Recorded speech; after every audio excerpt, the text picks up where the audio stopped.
Kisha kwa uchawi wa macho alionao kijana akaivuta meza kichawi chap kitanda akamtegeshia pale, mzee akaangukia kwenye kitanda. Unaona?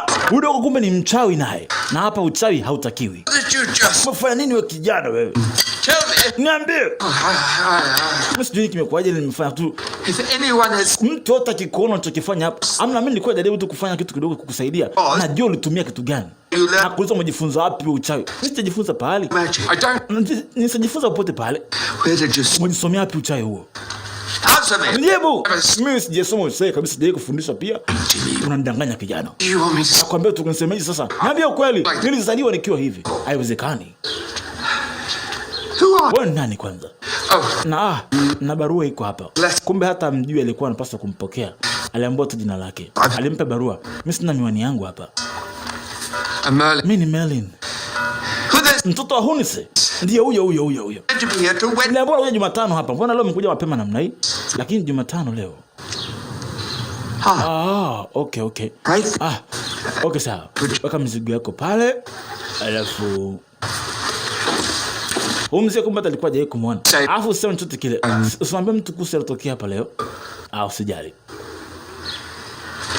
Huyu kumbe dogo naye ni mchawi. Merlin, nikushukuru nafikiri. Umeniokoa hapa. Basi dogo alifurahi akaingia zake ndani ya chumba chake. Lakini mzee amegundua kitu. Huyu dogo ana kipaji cha kuzaliwa cha uchawi. Kumbuka zamani uchawi ulikuwa ni kitu ambacho mtu mpaka ajifunze. Lakini kwake kijana Merlin hali ni tofauti sana kwa kijana huyu. Yeye amezaliwa na uchawi uko ndani yake yani. Sijui nini kilimleta katika mji huu. Kufika hapa ni mara yake ya kwanza kuja sehemu ya ngome ya kifalme kama hii. Hajawahi kuona ufalme. Ilifika usiku akanashangaa huku na kule. Taswira ya mji mzima ulivyo. Mji wa kifalme, ufalme wa Camelot. Lakini kuna kitu kilimleta huku. Kuna barua alimpa Galas akaisoma jana. Hiyo barua ilikuwa imeandikwa hivi. Imeandikwa, mpenzi wangu Galas, nimekuja kwako nikiwa mpweke na mwenye kuhitaji. Sina mtu wa kumwamini zaidi yako wewe. Ni hatima ya kila mama kumpenda mwanae. Lakini kwangu ningetoa maisha yangu kwa ajili ya mtoto wangu pia. Na hii ni sababu nimekuomba. Mtoto wangu kijiji chetu ni kidogo sana kuweza kufanya uwezo leo nao. Watu walioko hapa watamuona mbaya endapo akitumia zawadi aliyoko nayo. Anahitaji mtu wa kumuongoza. Anahitaji mtu wa kumshika.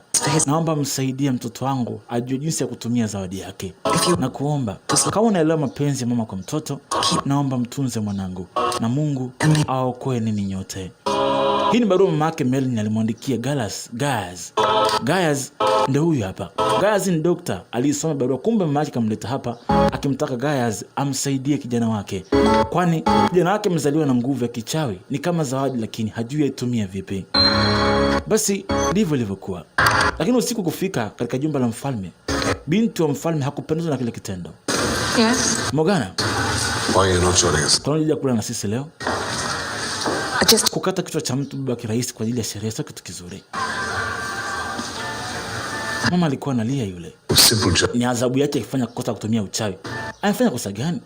Mbona ana kosa lolote? Hajaumiza mtu yote. Miaka 20 iliyopita maafa yalotokea hapo kwa haupo kijana. Lakini utaua watu wangapi mpaka sasa hivi baba? Mpaka atakapotambua sitaki uchawi katika ufalme wangu.